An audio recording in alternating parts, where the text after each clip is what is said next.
Diesels have been dragged through the mud, literally and figuratively, and for some car brands, diesel is now a dirty word. Some car makers are now attempting to replace diesels with petrol-electric hybrid vehicles. But the question is, which is better? Or more importantly, which one better suits your lifestyle? Today I'm going to answer that question by comparing two almost identical vehicles, the Tank 300 off-road 4x4. One is diesel, often the choice for purists, and the other is a flashy new petrol-electric hybrid, but it costs $9,000 more. I've compared equipment levels, I've measured them up, I've crunched the numbers to find out which one is the better deal, and only one of them comes out on top.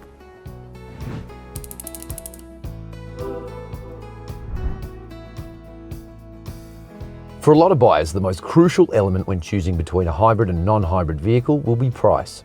How long do you have to drive the turbo petrol hybrid to recoup the price difference to a diesel or petrol car? And in this case, does ignoring the diesel option eat away at other abilities like driving distance or bush bashing ability? The primary objective of this test is to uncover the differences between hybrid and diesel, but I'm also keen to revisit a couple of issues, a couple of major issues affecting this particular vehicle. Does it still nosedive dangerously under heavy braking, and has the erratic lane keeping system been fixed? Now, back to the hybrid questions, and the $9,000 premium you'll pay for this plugless hybrid vehicle is a bit of an outlier. Consider that Toyota used to charge $2,500 for a hybrid powertrain on a RAV4, which is a far more palatable number and far more common. And it should be noted that Toyota is moving to an all-hybrid portfolio in Australia. As the saying goes, times they are a-changing. So while the world wants you to go electric, or hybrid at the very least, there's a dollar value attached to doing so, and the price premium in the case of the Tank 300 is not chump change, and that price difference is really starting to gnaw away at my prefrontal cortex. And I'm clearly not alone. Right now, almost 70% of Tank 300 sales are diesels in Australia, suggesting that the hybrid premium is too steep. GWM knows this, given it regularly discounts the hybrid version. A quick squiz at its official website shows it recently slashed $4,000 from the drive-away price of the hybrid for a few months. That said, consumer preferences are changing, and we're seeing this in car sales searches. Way more people are looking for hybrids, and this is reflected in the national sales charts as well. Simply put, they're on the rise. Sales of regular hybrids like this Tank 300 have risen by almost 12% in 2025, and plug-in hybrids like the Shark 6 are up by more than 180%.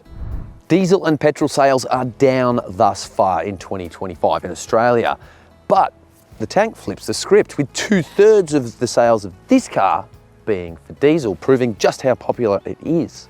That highlights an important distinction where there can be exceptions to the overall rule, especially in certain segments, like utes and off-roaders.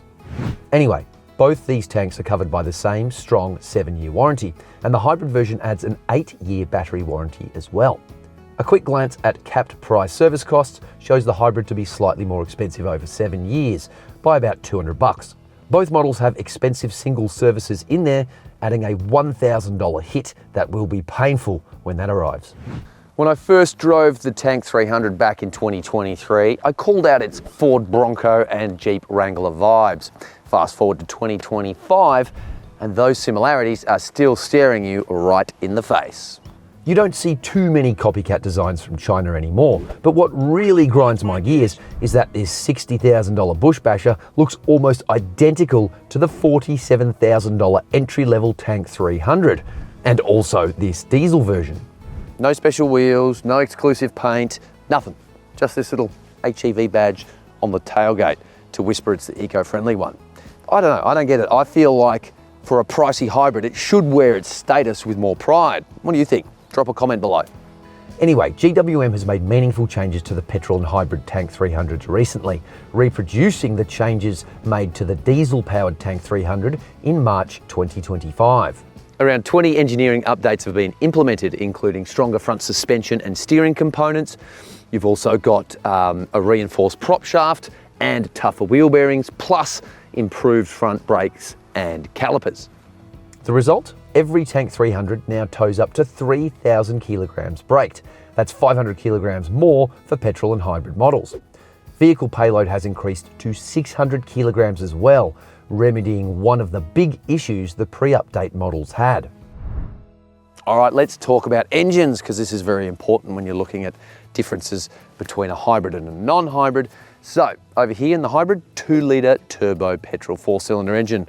Over here, the diesel is bigger, 2.4-litre turbo diesel engine. And if you look at just the combustion engines on their own, the diesel generates a lot more torque, or thrust if you like.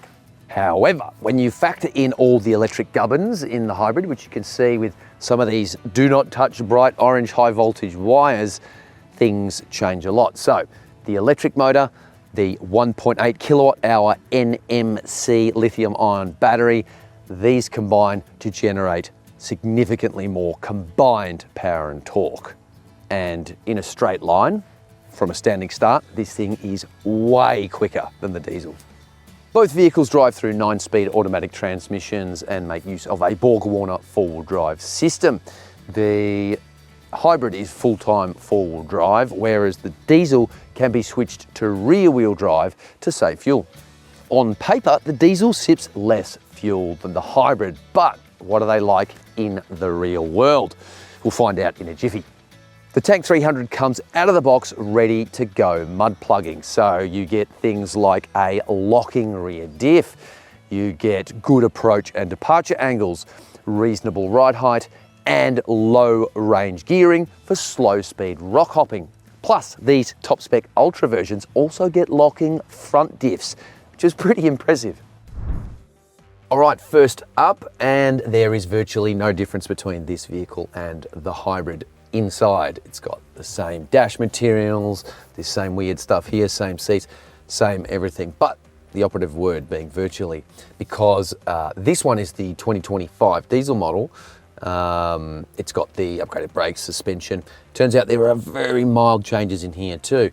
The other vehicle, the hybrid, is the 2020, is built in 2023.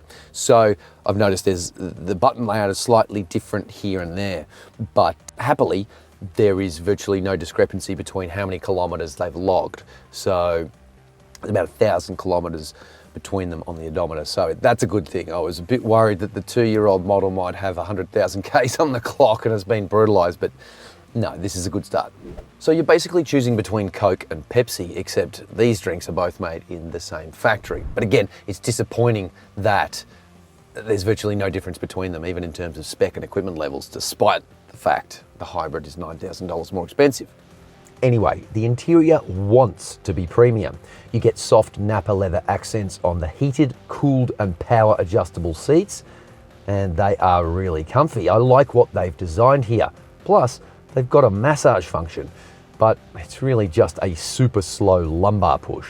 On first impression, it looks quite fancy. I love this jet fighter style gear shifter. You've got to click the button in here. The Mercedes style air vents, they're really, really nice too. They feel high quality. But then look a little closer and some of the plastics they're a little bit cheap and they feel like they belong in a car that costs half as much, and they drag the overall vibe down a little bit. It's starting to show its age here and there, but space is generous, it feels big and airy, and the infotainment is loaded. Native sat-nav, Apple CarPlay, Android Auto. The 2023 model has Infinity branding on the speakers as well, but oddly, the 2025 model does not. The official website reckons it is still a 9-speaker Infinity stereo, and they do sound very, very similar. Physical climate controls in a Chinese car, very nice. This is pretty rare. You've got fan adjust, you can adjust the temperature, recirculate. I really like that. You've got mode as well. Plus, once you push it a few times, you can deep dive into some more options. You know, you've got the heated steering wheel, heated cooled seats, that sort of thing. That's good. In terms of storage solutions, it's not bad. It's also not great. This central bin here is medium sized, but it does have a little port so you can let the air conditioning in, cool things down, keep some bottles or sandwiches cool. There's also a sliding tray here, which is really good, and twin cup holders that have a little bit of spring loading, and they do not fit my 750ml bottle, which is a shame, but you can remove them. Can you? Yes, you can, which is good, because then if you don't use the cup holders, you've got a little bit of extra room. A little bit of modularity, that's nice. You've got the wireless phone charger here, USB A and C. Annoyingly, only the USB A connects up to wired Apple CarPlay and Android Auto. So you might want to bring a couple of cables with you there. 12-volt socket, small glove box, that's virtually useless. Sunglasses holder, hooray! I really like that. And the door pockets do fit the 750ml bottle, but not the 1 litre mega gulp. I also like the fact that you've got lots of provisions for passengers to secure themselves. You've got a big grab handle here, one on the side, you've got them in the back. Obviously the driver's grabbing the steering wheel when you're going over the rough stuff, but it's good that, you know, passengers and other occupants have got something to grab onto. It shows that you know, GWM has thought about this car and what it's going to be used for. Oh, and there's 2 more little secret stashes down here. So you've got one little pocket there, but this one here is interesting. It says no ciggies, but that is an ashtray. There's even a little indentation to like balance your durry when you're not smoking it. I reckon my mate Steve is going to love this. The car's going to stink. Ugh, ciggies. The infotainment system is fairly easy to navigate and offers surprisingly rapid refresh rates and touch response. Apple CarPlay has been a bit buggy and doesn't want to work wirelessly in the diesel for us, but it works fine with a cable. The steering wheel has a quality feel, paddle gear shifters and large simple controls that are surprisingly good once you're used to them. Both vehicles have the exact same features and there's lots of them, although curiously the older 2023 Tank has auto up and down windows all around, whereas you only get that for the driver in the 2025 version. Is this about cost savings, perhaps? The digital driver's display is clear, but not exactly concise. There's a lot going on at any one time. However, compared to a lot of Chinese digital setups, it does a pretty good job with the drive data. There's reasonable options in here. So that is pretty good. And I like the fact that there's 3 different modes as well. So you've got the regular mode or classic mode, plus there's an off-road mode, which gives you all the different telemetry to tell you what the car's doing. And then there's also a map mode, which is kind of handy. It's nice having a full map right sort of in front of your line of sight there. The reversing camera is very, very good. I really like this. It's simple. So you pop it in reverse, you've got the reversing camera top-down view, and that works all nicely. But if you want to do your 3D mode, look how easy this is. You just drag your finger out and it's smooth, so the processor in there is quite good, or at least the software optimization. And I like this too. Watch this. When you get up close to an obstacle, it will change camera. It's got a little smart thing going on. How good is that? And it tells you your centimeters as well. It's simple, it's effective. I like this setup, and it works really well off-road, but more on that later. When it comes to safety, the Tank 300 has a 5-star rating from ANCAP, but that dates back to 2022 when the regulations weren't as strict. And while it comes with lots of safety tech, the lane keep assist is grabby, and the way the nose dives and the rear end lifts under heavy braking is alarming. In the 2-wheeled world, this is called a stoppie or an endo. In the 4-wheeled world, this is not something you want to happen. Back seat room in the Tank 300 is pretty good. There's plenty of space here. This is a pretty large vehicle. I've got loads of leg room. I can get my feet under the seats. I like that. I've got plenty of headroom. This sort of comes down a little bit here, but the back section, really good. Didn't mention before, the Ultra models get a sunroof too, which is nice. Seat quality, pretty good, just like the front seats. Supportive cushions. It's easy to get comfortable with the fold-out armrest. Good door armrests. It's quite nicely finished back here as well. Like all the material quality. Again, I love the fact you've got lots of grab handles when you're heading off-road and bouncing around. Although I don't know whether I'd want to sit in the back when someone's crushing rocks in the bush. You've also got the twin ISOFIX and triple top tether anchorages. You've got reading lights, door pockets, USB ports. You've got 2 of them, but they are USB-A. This car's starting to show its age, a bit like my grey whiskers. You've got adjustable air vents, reasonable storage. Overall, it's a pretty good back seat. I think they've done a good job here.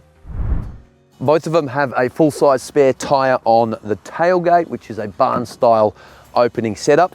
And it's got this handy gas strut here, which you can lock off, which is very useful if it's windy or you're parked on an incline, so the door won't bang around and move. But now we're starting to see some differences in terms of cargo space. This hybrid is slightly smaller width-wise because the subwoofer has been relocated here. It's got its own little parcel there. In the diesel, it's actually located under the floor, but as you can see here, that's where the battery lives, so you're not getting much under there. The non-hybrid versions, like the diesel or the regular petrol, also snag a secret picnic table, which is about as useful as a inflatable pincushion because A, it takes a while to set up, and B, you can't really have anything in the boot or you've got to shift everything out if you want to use it. Anyway, let's check it out. Speed up!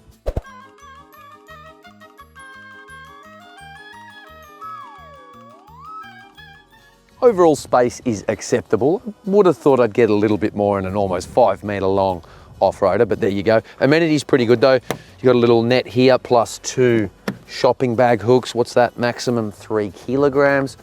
You've got 6 tie-down points, 4 at the bottom as per usual, and another 2 up the top. I don't know what you'd use that for, but interesting to have it.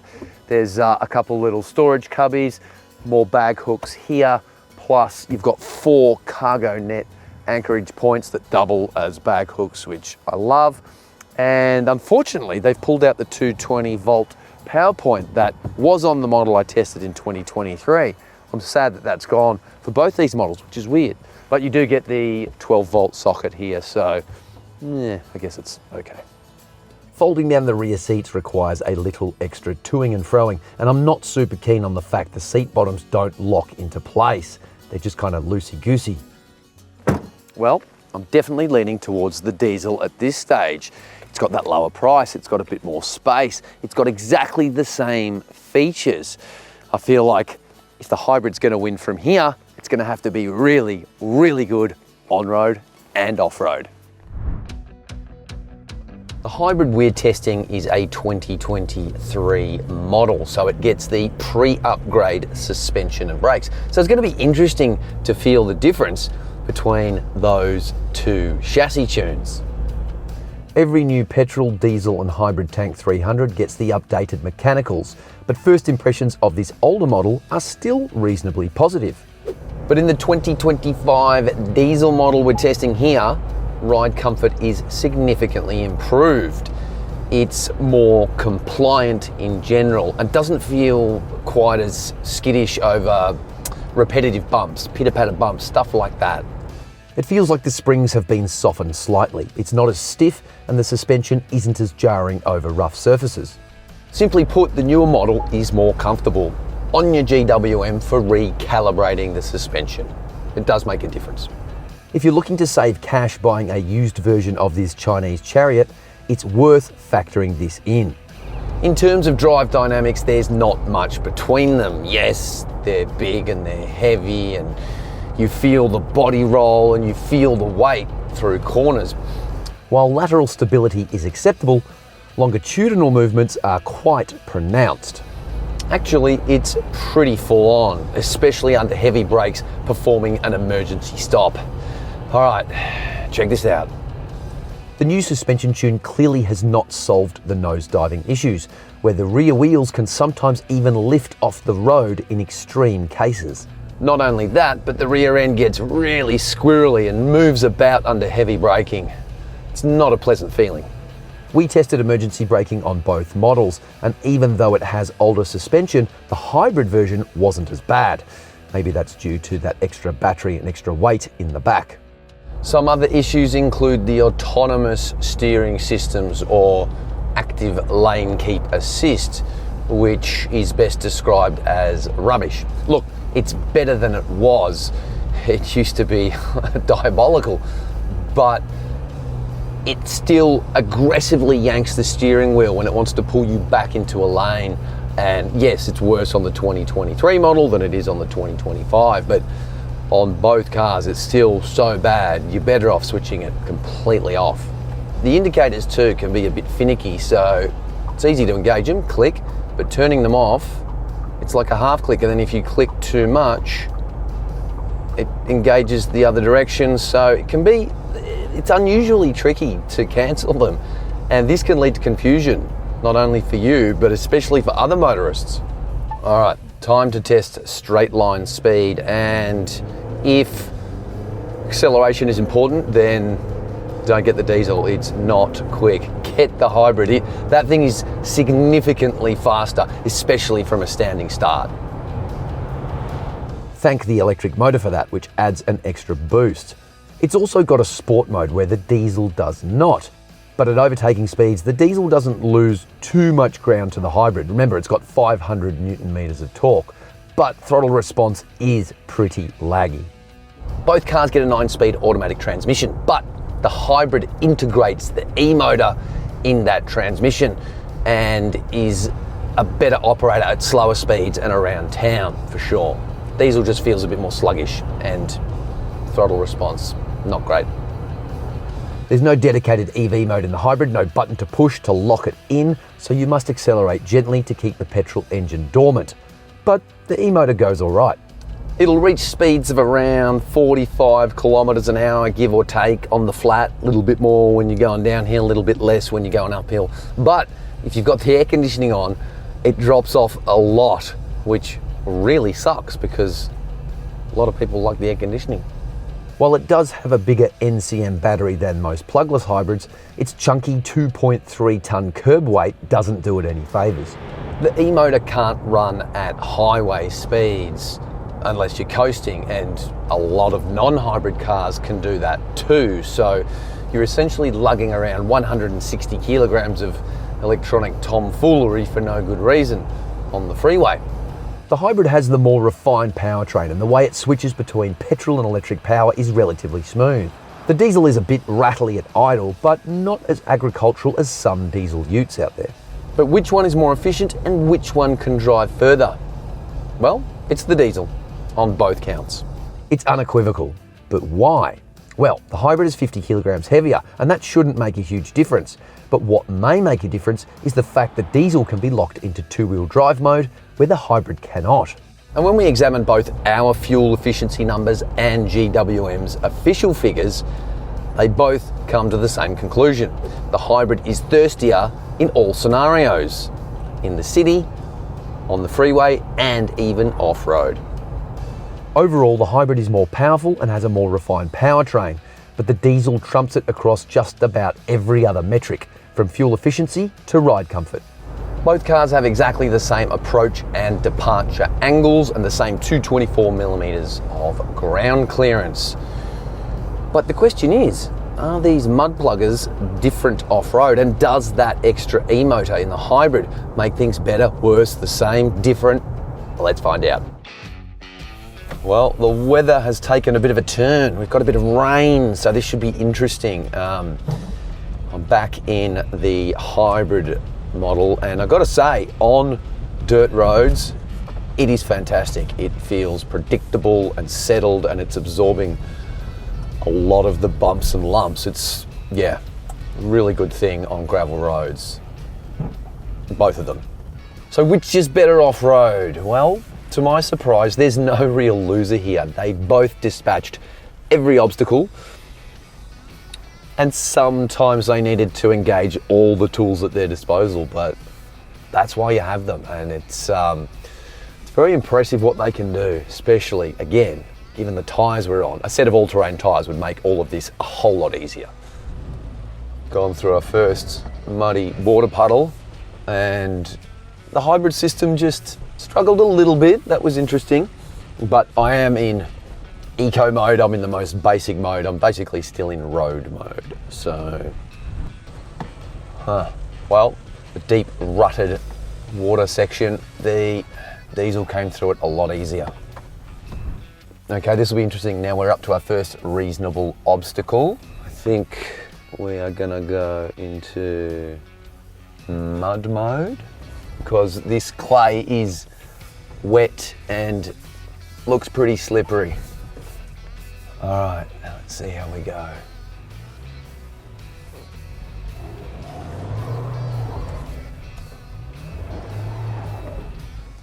Nah, she's not liking that. Let's try, what else have we got? Sand mode. Oh. Whoa. It is slippery, but did it. I'm half wondering whether I've scooped out a whole bunch of that last section with the wheel spin, and maybe that's why the diesel struggled a bit more. But anyway, let's see how it does the rest of this loop that we are repeating. Yeah, straight up the slippery rock surface very, very easily. All right, now this is another tricky section. I think we're going to be bobbing a wheel up in the air. Yeah, can you hear that? No. So what we're going to do is we're going to lock the rear diff. Let's see if that helps. Oh. Slipping around. Oh, yes. All right, before we tackle some of the rough stuff, let's go through some of the modes in the diesel. So there is 2 high, rear wheel drive, 4 high, which I'm in now, and 4 low.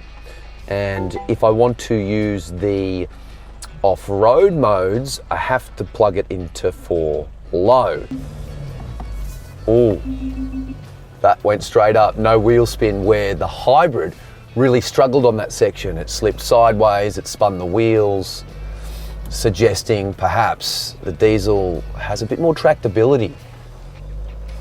Maybe there's a little bit more seamlessness to how it puts its power down. It is spinning the wheels a little bit here.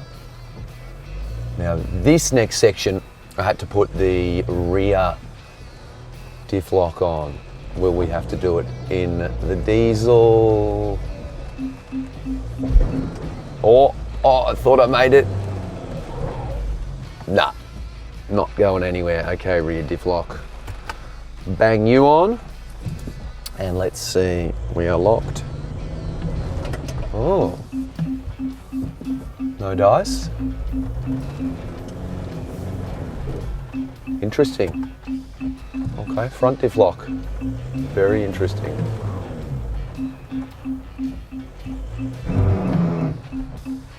All right, let's go for low. Let's lock the rear diff as well. Beautiful. Okay, that was nice. All right, bit of a drop here. How's our ramp over angle? We're gonna scrape the undercarriage. No. Nice. All right, on this tricky, rocky descent. Gotta get the line right, otherwise we're gonna hit something. Oh, that's interesting. So this new 2025 model, it's automatically engaging the 3D cameras and systems when I'm getting close to obstacles, whereas the old 2023 hybrid did not. That's useful. Thus far, I'm quite impressed with the hybrid's low-end torque delivery. It's smooth and it's predictable, and I was expecting the electric gubbins to make it feel a bit touchy, but I'm actually feeling fairly confident in these really quite treacherous conditions. All right, careful down here. Do not want to bash the nose through this section. Easy. There we go. Nice and slow. Oh, wow. All right, water crossing. This should be fairly straightforward. All right, hill climb. This is quite impressive. A lot of hybrids have been hamstrung on this sort of terrain, but this hybrid is feeling surprisingly live. Virtually no wheel spin, just up and over. Nice. And next, the hill climb. I was really impressed with the hybrid's throttle response and the way you can modulate torque, but the diesel lifts it to another level. There's more tractability, it's more progressive, and there's a better connection between the car and the driver. I've got a sense, especially on this hill climb, that I can tell what the car's going to do. It's just, yeah, there's that extra level of predictability. Heart rate, elevation time, it's chassis bender, and there's no way I'm going to leave this in all-wheel drive. So, flop it into neutral, fall low, excellent. All right, let's see what we're doing. I reckon, so we've got the rear diff locked. I reckon I'm going to lock the front diff too. Wow, the low speed throttle modulation is so good. Oh, I know what I can do as well. Let's put on Conqueror mode. Easy. Oh, the slippery muddiness is making this a little intense. Oh. Yes. Come on. That is so impressive. I honestly had forgotten how good the Tank 300 is off-road. And I mean, this is on highway terrain tires. I think it's on Michelin premises. And the stuff it's doing on this really slippery, muddy clay, it's rather impressive. In the other vehicle, I put it in the most hardcore modes. I put it in fall low, I lock the front and rear diff. Let's see if this can do it with just locking the rear diff. So we'll go neutral, we'll go fall low, then we'll go locking rear diff. So we've got mud, sand, we don't want normal.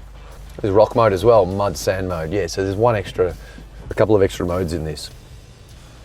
Chassis bender time. Nice and easy, fall low. This really does put a bit of strain on the... Oh, just got through that section. I think I'm gonna have to lock the front diff. We'll see. Yeah, oh. Yeah, nah, it's just too slippery. All right, locking front diff, happy days. Oh yeah, that's so much better. Oh, easy. Whoa. Oh, I love that camera view underneath the car. Yes. Well, that was impressive. In these conditions, super muddy, super slippery. For me, the diesel is the better off-road vehicle. I mean, neither of these are poor options when it comes to off-roading, but the throttle response, it's just a bit more, it's a bit smoother in the diesel, and I think that's gonna make a big difference when off-roading. Yes, it struggled a bit earlier on that other section where I had to lock the front and rear diffs, but it didn't do that yesterday in the drive. Maybe I'd sort of ground it out a little bit, I'm not sure. But it does go to show that that hybrid is very good as well. Didn't scrape anything, didn't bump anything. The geometry of the suspension, which obviously is quite dangerous at full brakes on a bitumen road, is perfect for this stuff. It is just, yeah, it is good. Really good wheel articulation. It's impressive amounts of grip. I love the fact I can lock both those diffs. That is like a cheat code. I don't think it would have got up here in these slippery conditions without locking both those diffs. I'm impressed with how this hybrid, this petrol hybrid, tackles these off-road sections. And especially the way the throttle modulation works. The hybrid helps, it doesn't hinder, which I thought it would be the other way around. If you're put off by the hybrid version due to the perceived lack of off-road ability, don't be, because it doesn't come up short. Both vehicles have loads of wheel articulation, surprisingly good ground clearance. It feels like a lot more than 224 mils, I'll tell you right now. And yeah, they both perform exceedingly well straight out of the box, right from the factory. But like pretty much every other metric we've tested these vehicles in today, For me, I feel a bit more confident in the diesel, so it gets the tick again for off-roading, but only just. It is very interesting because the hybrid did better in one particular area than the diesel, so certainly food for thought. And Aussies clearly still love diesels. Right now, in 2025, they're accounting for around 30% of all new car sales in Australia. But if you're not considering a dual cab ute or a hardcore 4x4, a diesel is probably not on your radar anymore. And what happens down under is not reflective of what's happening globally. Diesels are very much under threat and they are going to be replaced by hybrids in the long run. If your lifestyle revolves around a lot of slow speed urban driving and city driving, that sort of thing, the hybrid will have a lot of appeal. You know, it can cruise silently and it's arguably a more refined vehicle.